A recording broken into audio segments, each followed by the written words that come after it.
విభజన హామీల అమలు విషయంలో కేంద్ర ప్రభుత్వానికి మార్చి 5 వరకు గడువు ఇవ్వాలని ఆంధ్రప్రదేశ్ ముఖ్యమంత్రి చంద్రబాబు నిర్ణయించుకున్నారు.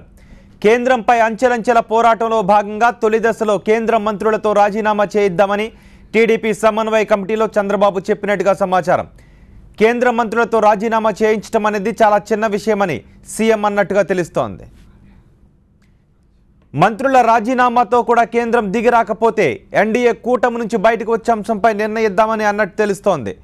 పార్లమెంట్ సమావేశాల్లో సాగించిన ఒత్తిడి వల్ల ఇప్పటికే కేంద్రం కొంత దిగి వచ్చినట్టు చంద్రబాబు చెప్పారు. మార్చి 5 లోపు కూడా స్పందించకపోతే అప్పుడు సరైన నిర్ణయం తీసుకుందామన్నారు చంద్రబాబు.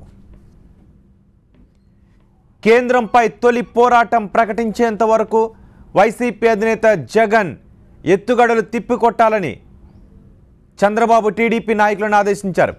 జగన్ ప్రజలను మభ్యపెట్టడానికి రాజీనామా అంశాన్ని తెర మీదకు తెచ్చాడనే విషయాన్ని ప్రజల్లోకి తీసుకువెళ్లాలని సీఎం ఆదేశించారు.